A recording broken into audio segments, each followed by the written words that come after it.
जय हिंद दोस्तों, स्वागत है आपका आपके अपने चैनल टॉपर क्लासेस में। दोस्तों, जैसा कि आप जानते हैं, मैं अभी बिहार में टीजीटी एसएसटी की पोस्ट पे काम कर रहा हूं और इससे पहले मैं बिहार के सुपौल डिस्ट्रिक्ट में टीजीटी एसएसटी की पोस्ट पे काम कर रहा था। ये मेरी वहाँ की फ़ोटो है।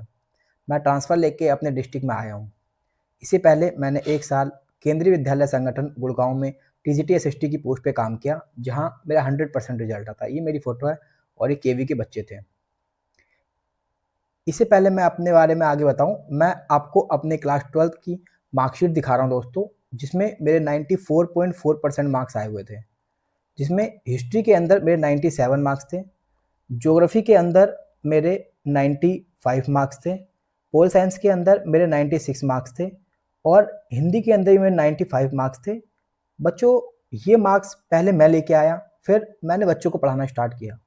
फिर मेरे से पढ़ के मेरे बहुत सारे बच्चे क्लास 12th के अंदर 98, 96, 94, 94, 98, 98, 90, 95, 97 ऐसे बहुत सारे बच्चे जो मेरे से पढ़े और मेरे से पढ़ के इतना अच्छा स्कोर किया। देखो 96, 95, 96, 92 और देखो आप ये देखो 99, 97, 97, 95, 94, 93, 92, 91, 91, 94, 93 ऐसे हज़ारों बच्चे हैं जो मेरे से पढ़े और मेरे से पढ़ने के बाद काफ़ी अच्छा नंबर लेके आए। बस इसीलिए मैंने क्लास 12th में अभी तक जो पढ़ाया वो ऑफ़लाइन पढ़ाया। पहली बार अब मैं ऑनलाइन आया हूँ आप लोगों के लिए। बस जो मैंने वहाँ किया अब मैं यही चीज़ बीपीएससी की फ़ील्ड में करना चाहता हूँ। इसीलिए सबसे पहले मैंने आप लोगों के लिए टीजीटी एसएसटी के लिए और पीजीटी हिस्ट्री के स्टूडेंट के लिए पढ़ाना शुरू किया है। तो आई होप कि आप ये वीडियो जब देखेंगे तो आपको पसंद आएगी। पढ़ाने से पहले मैं आपके लिए कुछ मेहनत करके आया हूँ। आपके लिए बीपीएससी टीआरई 1, 2, 3 के अंदर पेपर में जो भी क्वेश्चन पूछे गए हैं वो इस चैप्टर से मैं निकाल के लाया हूँ। अब देखो इन क्वेश्चनों को, कितने क्वेश्चन आप बना पाते हैं बिना चैप्टर पढ़े। बोस्टन टी पार्टी इतिहास में महत्वपूर्ण घटना किससे संबंधित है? अगला क्वेश्चन, बोस्टन टी पार्टी घटना कब घटी? अगला क्वेश्चन, बोस्टन टी पार्टी का नेतृत्व किसने किया? अगला क्वेश्चन, अमेरिका के इतिहास में 4 जुलाई 1776 क्यों महत्वपूर्ण माना जाता है? अगला क्वेश्चन, अमेरिकी स्वतंत्रता की घोषणा किसने लिखी थी? ये सारे क्वेश्चन है जो इस चैप्टर से आए हैं। पहले आप ये क्वेश्चन देखो, देखो क्या आप इन क्वेश्चनों को बना पाते हैं। फिर मैं पूरा कंप्लीट चैप्टर आपको पढ़ाऊंगा, फिर इन क्वेश्चनों को सॉल्व करवाऊंगा। आप सारे क्वेश्चन चैप्टर पढ़ने के बाद कर लेंगे और ये सभी क्वेश्चन बीपीएससी टीआरई 1, 2, 3 के पेपर में आए हुए हैं। चलिए वीडियो को बिना देरी के स्टार्ट करते हैं दोस्तों अब हम बिहार बोर्ड की क्लास 9th का चैप्टर नंबर 2 अमेरिकी स्वतंत्रता संग्राम पढ़ेंगे। जैसा कि आप जानते हैं, यूरोपीय देशों के द्वारा 15वीं शताब्दी में नए समुद्री मार्गों की खोज की गई थी, जिसका उद्देश्य नए व्यापारिक मार्गों को विकसित करना तथा यूरोपीय देशों की अर्थव्यवस्था को, व्यापार को, वाणिज्य को, इन सबको विकसित करना था। इसी क्रम में 1492 में कोलंबस ने अमेरिकी महाद्वीपों की खोज की थी। पेपर में आएगा अमेरिकी खोज किसने की? कोलंबस ने। कब? 1492 में। अर्थात अमेरिकी वेशभूषी ने इस बृहद भूखंड के बारे में विस्तृत जानकारी दी। इसका मतलब ये हुआ कि अमेरिकी वेशभूषी ने ही अमेरिका के बारे में विस्तृत जानकारी दी थी। इस अमेरिका को डिटेल से खोजा था और अमेरिका का नाम अमेरिकी वेशभूषी के नाम पे ही पड़ा था। आपको एक बात और याद रखनी दोस्तों कि उत्तरी अमेरिका पे मुख्य रूप से फ्रांस का और इंग्लैंड का वर्चस्व स्थापित था। मतलब पहले अमेरिका के ऊपर इंग्लैंड और फ्रांस का कब्जा था। अमेरिका, फ्रांस और इंग्लैंड का औपनिवेशिक देश था। लगभग उसी समय क्या हो रहा था, यूरोप में नए नए राजनीतिक विचारों का प्रतिपादन हो रहा था और साथ के साथ जैसे व्यक्ति की स्वतंत्रता, निरंकुश सत्ता का विरोध होना और समानता और बंधुत्व के विचार लोगों के अंदर पनपने लगे थे। इसी कड़ी में धीरे धीरे क्या हुआ, उपनिवेशवादी जो देश थे उन्होंने इंग्लैंड के वर्चस्व से मुक्त होने के लिए अग्रसर हुए। मतलब अमेरिका अब इंग्लैंड के वर्चस्व से मुक्त होना चाहता था, इसलिए वहाँ पे क्या हुआ, अमेरिका की क्रांति हुई। अमेरिकी क्रांति के कई सारे कारण थे। सबसे पहला महत्वपूर्ण कारण था उपनिवेशों में राजनीतिक स्वायत्तता का अभाव। अर्थात अमेरिका के जो लोग थे उनको राजनीतिक स्वायत्तता का अभाव था, उनको पॉलिटिकल राइट नहीं मिल पाए थे, पॉलिटिकल फ्रीडम नहीं मिल पाई थी। क्यों? देखो, अमेरिकी उपनिवेशों में अधिकांश इंग्लैंड के लोग थे, अंग्रेज के लोग थे जो अमेरिका के ऊपर शासन कर रहे थे। इंग्लैंड की संसदीय व्यवस्था एवं विधि विधान को अमेरिका के लोगों ने पहले से देख रखा था, अतः वह उसके अपने उपनिवेश में प्रजातांत्रिक व्यवस्था चाहते थे। मतलब वो चाहते थे कि भाई हम उपनिवेश बने रहे लेकिन हमारे यहाँ डेमोक्रेटिक चलते रहे। जबकि ब्रिटेन के लोग थे वो प्रजातांत्रिक शासन के खिलाफ थे। मतलब ये नहीं चाहते थे ब्रिटेन के लोग कि यहाँ पर डेमोक्रेटिक शासन चलता रहे। हुआ क्या, जो इंग्लैंड के शासक थे उनको कुछ विशेष अधिकार मिले हुए थे, इसलिए वहाँ पे संघर्ष की स्थिति बनी रहती थी और उपनिवेशवासियों को शासन के योग्य नहीं माना जाता, मतलब इंग्लैंड के लोगों को शासन के योग्य नहीं माना जाता, उनको कुछ विशेष अधिकार दिए हुए थे। भौगोलिक दूरी, इसका मतलब हुआ कि इंग्लैंड और अमेरिका के बीच में बहुत भौगोलिक दूरी काफ़ी ज़्यादा थी। अटलांटिक महासागर के दोनों एक छोर में ब्रिटेन था और दूसरे छोर में अमेरिका था। अब हम यातायात के साधन भी वहाँ पे अभाव था और साथ के साथ ब्रिटिश की जो सरकार थी अपने उपनिवेशों पर प्रभावशाली नियंत्रण रखने में असमर्थ थी। इसीलिए अमेरिका के अंदर अमेरिकी स्वतंत्रता संग्राम को जन्म दिया। तीसरा कारण है दोस्तों, धार्मिक एवं सामाजिक व्यवस्था में मतभेद चलता था। जैसे अमेरिका में उपनिवेश एवं ब्रिटेन के बीच धार्मिक सामाजिक स्तर पर काफ़ी मतभेद था। जैसे ब्रिटेन वासी जो थे वहाँ वो ना एंग्लिकन मत को मानते थे और चर्च के आधिपत्य में विश्वास रखते थे। जबकि दूसरी ओर अगर मैं बात करूँ तो अमेरिका के जो लोग थे वो प्यूरिटियन मत को मानते थे। आपको याद करना कि ब्रिटेन के लोग किस मत को मानते थे, तो वो एंग्लिकन मत को मानते थे। अमेरिका वासी किस मत को मानते थे, तो प्यूरिटियन मत को मानते थे। बस ये याद रखना है आपको, मतलब दोनों की धार्मिक मान्यता अलग अलग थी। अगला चौथा सबसे महत्वपूर्ण कारण है जो दोस्तों, सप्तवर्षीय युद्ध का होना। तो सप्तवर्षीय युद्ध जो था वो इंग्लैंड और फ्रांस के बीच लड़ा गया था, पहला क्वेश्चन। दूसरा क्वेश्चन, सप्तवर्षीय युद्ध 7 साल के लड़ा गया था, 1756 से लेकर 1763 के बीच लड़ा गया था, 7 साल होते हैं पूरे। सप्तवर्षीय युद्ध के अंदर फ्रांस हार गया था, फ्रांस की पराजय हुई थी और ब्रिटेन जीत गया था, ये आप याद रखेंगे। दूसरा, अब क्या हुआ, जो उपनिवेशवाद थे जैसे अमेरिका था और उसका एकमात्र लक्ष्य क्या था कि भाई इंग्लैंड को हम अपने देश से बेदखल करेंगे। और इसी संदर्भ में वहाँ के एक प्रोफेसर थे, उन्होंने टिप्पणी दी थी, उनका नाम था प्रोफेसर पोलैंड ने। क्या कहा था कि फ्रांस की पराजय ने अमेरिका वासियों की स्वतंत्रता की इच्छा को भड़काया है। अगला कारण क्या दोस्तों, अब ब्रिटेन जीत गया था, ब्रिटेन ने अमेरिका के ऊपर शासन करने लग गया था, तो वहाँ पे उसने क्या किया, आपत्तिजनक कर लगाए, इसलिए अमेरिका के लोग परेशान हो गए और अमेरिका के लोगों ने अपनी स्वतंत्रता के लिए क्रांति कर दी थी। देखते हैं कर कौन सा था। तो सप्तवर्षीय युद्ध में इंग्लैंड काफ़ी आर्थिक हानि हुई थी, उसको आर्थिक क्षति हुई थी, हालांकि वो जीत तो गया था, उन्हें फ्रांस को हरा दिया था। अब इस क्षतिपूर्ति से बचने के लिए क्या किया था, इंग्लैंड के प्रधानमंत्री थे उस समय में जिसका नाम था ग्रेनविले, उसने क्या किया 1765 में स्टम्प एक्ट पारित किया। पेपर में आएगा स्टम्प एक्ट कब पारित हुआ, 1765 में। किसने पारित किया, तो ब्रिटेन के प्रधानमंत्री ग्रेनविले ने पारित किया था, जिसके अनुसार क्या, जितने भी अदालती कागज होते हैं, अखबार होते हैं, उस पर 20 सीलिंग का स्टम्प लगाना अनिवार्य कर दिया था। अब क्या हुआ, इस कानून से क्या हुआ, उपनिवेशों में व्यापक विरोध का भावना जाग उठी। मतलब अब जब इन्होंने 20 सीलिंग का स्टैंप लगाना अनिवार्य कर दिया 1765 में स्टैंप एक्ट के माध्यम से, तो अमेरिका के लोग इसका विरोध करने लग गए थे। हुआ क्या हुआ क्या हुआ क्या फाइनल ये हुआ कि भाई अमेरिका के लोगों ने जब इसका विरोध किया तो ब्रिटेन के लोगों ने क्या किया, 1767 में ब्रिटिश संसद में उपभोक्ता वस्तुओं पर कर लगाने लग गए। जैसे चाहे वो कागज हो, चाहे वो शीशा हो, चाहे चाय हो, चाहे रोगन हो, इन सभी वस्तुओं पर उन्होंने कर लगाना स्टार्ट कर दिया। उसी का विरोध करते हुए सैमुअल्स एडम्स ने एक नारा दिया, प्रतिनिधित्व नहीं तो कर नहीं का नारा दिया। पेपर में आएगा प्रतिनिधित्व नहीं तो कर नहीं का नारा किसने दिया, सैमुअल्स एडम्स ने दिया था, मोस्ट इंपॉर्टेंट। और इन्हीं कार्रवाइयों का विरोध करने के लिए उपनिवेशवासियों ने स्वाधीनता के पुत्र एवं स्वाधीनता की पुत्रियां आदि संस्थाएं स्थापित की। पेपर में आएगा कि स्वाधीनता के पुत्र और स्वाधीनता की पुत्रियां संस्थाएं किसमें स्थापित हुई थी, तो भी भाई अमेरिकी क्रांति के अंदर। पेपर में आएगा सैमुअल्स एडम्स ने कौन सा नारा दिया, प्रतिनिधित्व नहीं तो कर नहीं का नारा दिया था।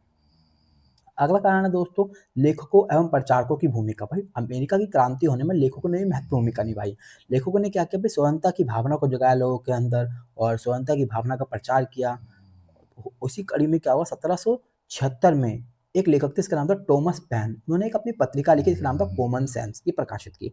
पेपर में आएगा कि भाई कॉमन सेंस पत्रिका किसने प्रकाशित की, तो आप कहेंगे टॉमस पैन ने। टॉमस पैन ने कौन सी पत्रिका लिखी, कॉमन सेंस। कब लिखी, 1776 में लिखी थी। इसके अंदर इन्होंने स्वतंत्रता की आवश्यकता पर बल दिया कि भाई हमें स्वतंत्रता चाहिए और राजतंत्र का करारा प्रहार किया, राजतंत्र गलत है, इसका विरोध किया इन्होंने। अगला कारण है दोस्तों, जॉर्ज तृतीय की निरंकुश नीति। जॉर्ज तृतीय कौन था, तो इंग्लैंड का एक शासक था। जॉर्ज तृतीय जैसे ही इसने सत्ता संभाली, इसने क्या किया, अमेरिकी शासन के प्रति निरंकुश नीति अपनाई थी।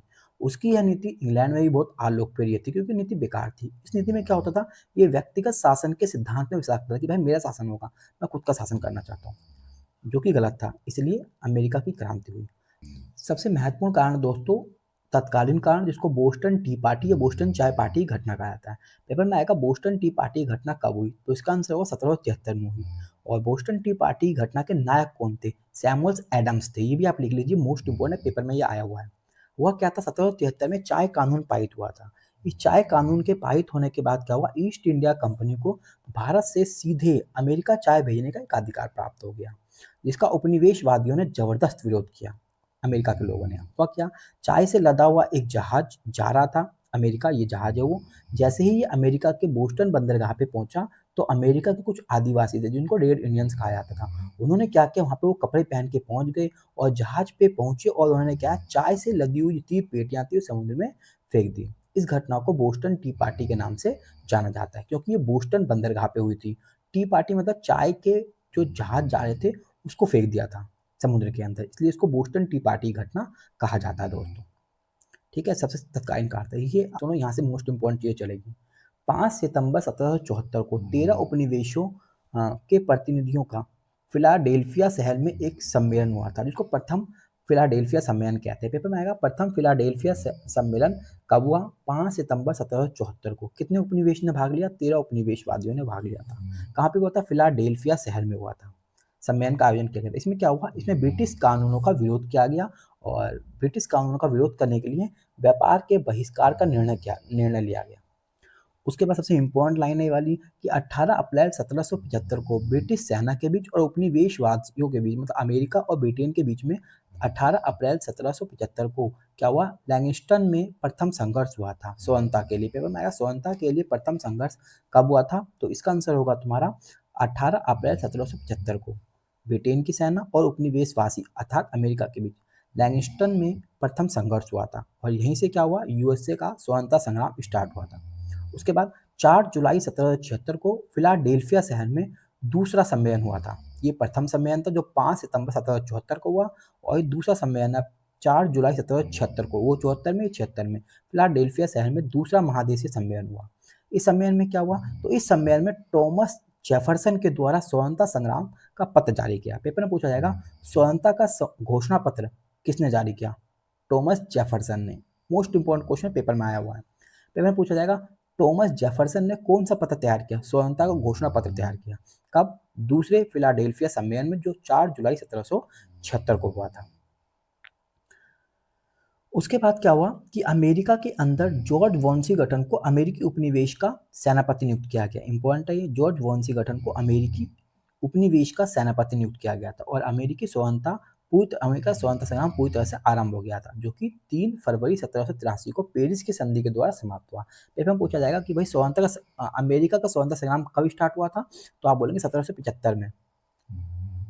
यहाँ पे देखो लैंगिस्टन में जो विरोध हुआ था, देखो यहाँ पे 1775 में 18 अप्रैल 1775 को अमेरिका और ब्रिटेन की सेना के बीच में प्रथम युद्ध हुआ था लैंगिस्टन में। तो यहाँ से अमेरिकी स्वतंत्रता संग्राम स्टार्ट हुआ था और कब समाप्त हुआ स्वतंत्रता संग्राम, 1783 को पेरिस की संधि के तहत स्वतंत्रता संग्राम समाप्त हुआ था। फिर सबसे इंपॉर्टेंट क्वेश्चन है कि भाई अमेरिका का संविधान कब निर्माण हुआ, 1787 में अमेरिका का संविधान निर्माण हुआ, जिसे 2 साल के बाद 1789 में लागू किया गया। पेपर में आएगा अमेरिका का संविधान लागू कब हुआ, 1789 में लागू हुआ। पेपर में आएगा सवाल कि अमेरिका का संविधान कब निर्माण हुआ, 1787 में और 2 साल के बाद लागू हुआ था। और अमेरिका के प्रथम राष्ट्रपति कौन बने, जॉर्ज वॉशिंगटन को अमेरिका के प्रथम राष्ट्रपति बनाया गया।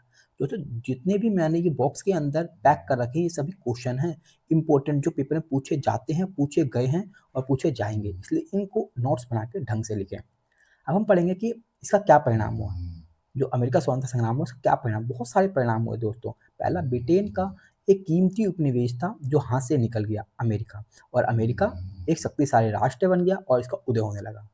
दूसरा क्या हुआ, अमेरिकी स्वतंत्रता संग्राम एक तरह से वाणिज्यवादी प्रतिबंधों के विरुद्ध एक विद्रोह था।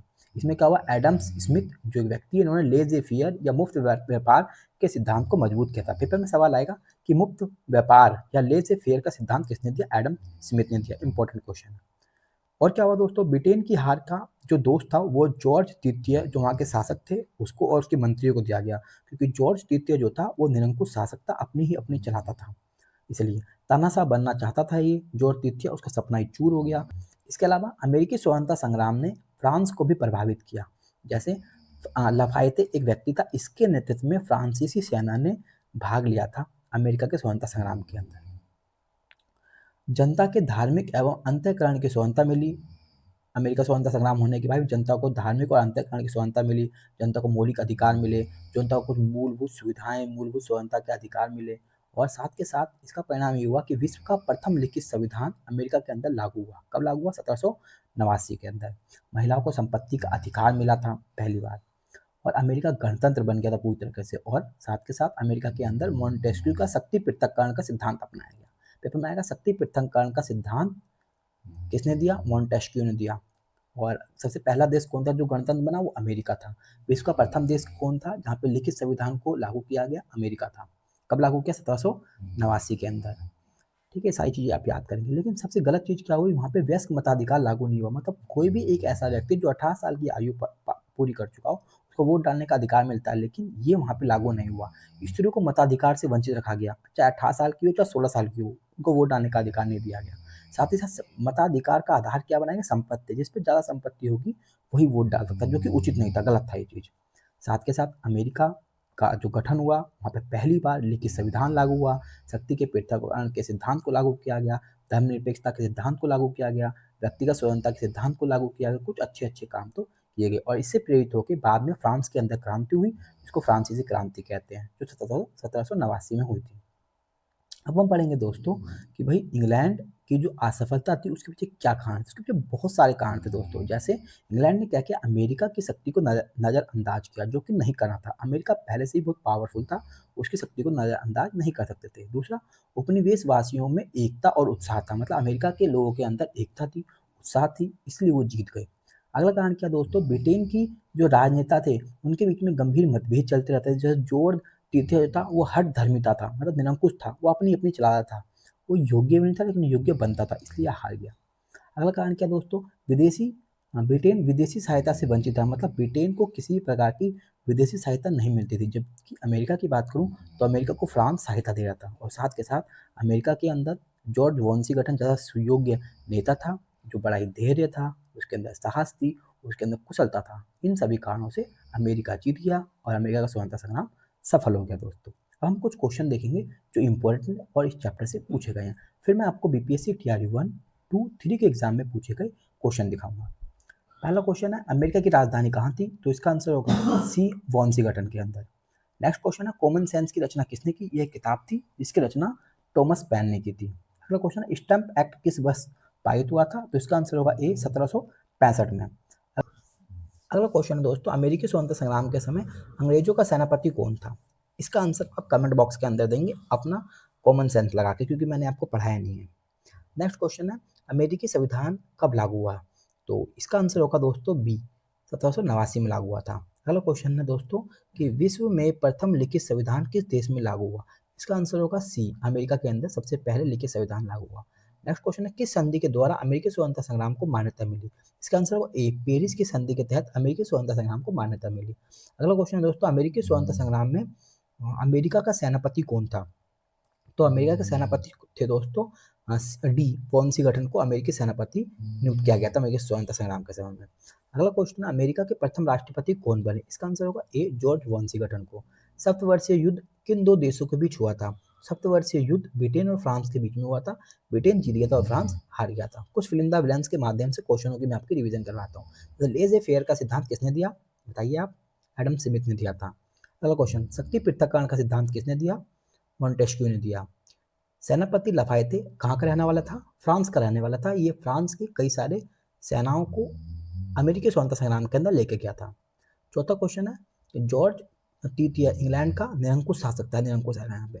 धर्मनिरपेक्ष राज्य की स्थापना सबसे पहले यूएसए अर्थात अमेरिका के अंदर हुई थी। नई दुनिया अर्थात अमेरिका का पता डैश ने लगाया। किसने लगाया था? तो इसका आंसर हो जाएगा कोलंबस ने लगाया 1492 में। अमेरिका में अंग्रेजों के डैश उपनिवेश थे। अमेरिका में अंग्रेजों के 13 उपनिवेश थे। अगला क्वेश्चन है सर्वप्रथम आधुनिक गणतंत्र शासन की स्थापना कहाँ पे हुई थी? गणतंत्र सबसे पहले कहाँ स्थापित हुआ था? तो इसका आंसर होगा अमेरिका के अंदर। अमेरिकी स्वतंत्रता संग्राम का तत्कालीन कारण क्या था? बोस्टन टी पार्टी की घटना होना 1773 वाली। राइट ऑफ मैन की रचना किसने की? इसका भी आंसर होगा दोस्तों टॉमस पेन ने। टॉमस पेन ने राइट्स ऑफ मैन और कॉमन सेंस नामक किताब लिखी थी। अब मैं आपको कुछ क्वेश्चन दिखाऊंगा जो पेपर में पूछे गए हैं। देखते हैं वो क्वेश्चन कौन कौन से हैं। देखिए दोस्तों बोस्टन टी पार्टी इतिहास में एक महत्वपूर्ण घटना किससे संबंधित है? अमेरिका के स्वतंत्रता संग्राम से, फ्रांसीसी क्रांति से, रूस की क्रांति। इसका आंसर होगा ए, बोस्टन टी पार्टी की घटना अमेरिका के स्वतंत्रता संग्राम से संबंधित है। बोस्टन टी पार्टी की घटना कब हुई थी? 1775 में, 1773 में, 1777 में। इसका आंसर होगा सी, 1773 में बोस्टन टी पार्टी की घटना हुई।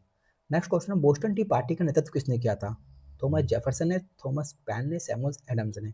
मैंने लिखवाया था आपको Samuel Adams Boston tea party के घटना के नायक थे। इसका नेतृत्व किया सबसे महत्वपूर्ण व्यक्ति सैमुअल एडम्स थे। नेक्स्ट क्वेश्चन है, अमेरिका के इतिहास में 4 जुलाई 1776 को महत्वपूर्ण क्यों माना जाता है? क्योंकि इस दिन अमेरिकी स्वतंत्रता संग्राम की घोषणा की गई थी। दास प्रथा को उन्मूलन नहीं किया गया था, राष्ट्रपति को नहीं बनाया गया था वंश गठन को उस समय में। नेक्स्ट क्वेश्चन है, अमेरिकी स्वतंत्रता की घोषणा किसने करी? अमेरिकी स्वतंत्रता की घोषणा किसने की? थॉमस जेफरसन ने, अब्राहम लिंकन ने, रॉबर्ट ली ने। इसका आंसर होगा ए, थॉमस जेफरसन ने अमेरिकी स्वतंत्रता की घोषणा नामक पत्र लिखा था। अगला क्वेश्चन है, 1776 में टॉमस पैन के द्वारा किस प्रभावशाली पैम्पलेट्स के प्रकाशन ने अमेरिकी उपनिवेशवासियों की भी स्वतंत्रता के लिए समर्थन जुटाने में मदद की? अब देखो ऑप्शन, स्वतंत्रता की घोषणा, द फेडरलिस्ट पेपर्स, सामान्य ज्ञान। बताइए इसका आंसर क्या होगा? ये आपके लिए थोड़ा सा ट्विस्ट है इस क्वेश्चन के अंदर, थोड़ा दिमाग लगाइए, आप कर लेंगे। 1776 दिख गया आपको, टॉमस पैन दिख गया आपको, आप जानते नहीं है 1776 में टॉमस पैन ने अपनी एक किताब लिखी थी। बताओ कौन सी किताब लिखी थी? उस किताब का नाम था कॉमन सेंस। कॉमन सेंस को ही हिंदी में इसमें लिख दिया इन्होंने, कॉमन सेंस को सामान्य ज्ञान। टॉमस पैन ने किताब लिखी थी ना कॉमन सेंस नाम की, तो कॉमन सेंस की हिंदी सामान्य ज्ञान होती है, बस वही हिंदी रूपांतरित करके यहाँ पर ऑप्शन में डाल दिया गया है, थोड़ा ट्विस्ट कर दिया क्वेश्चन को। नेक्स्ट क्वेश्चन है, संयुक्त राज्य अमेरिका में पहली अंग्रेजी बस्ती कौन सी थी? तो इसका आंसर होगा ए, जेम्स टाउन। अगला क्वेश्चन है, जब मार्को पोलो ने चीन का दौरा किया था तो वहाँ का शासक कौन था? दोस्तों ये क्वेश्चन चैप्टर नंबर 1 इस वाले वीडियो से आया जो मैंने आपको पहले वीडियो बना के दी थी। ये उस वीडियो में डालना, ये क्वेश्चन मैं भूल गया था। जब मैंने पीवाई की पेपर्स को छांटा देखा तो मुझे ये क्वेश्चन मिला। ये चैप्टर नंबर 1 से पूछा गया था।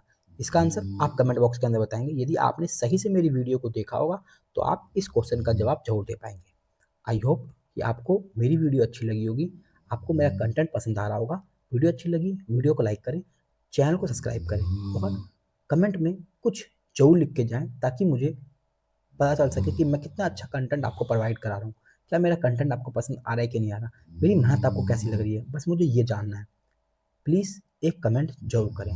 धन्यवाद।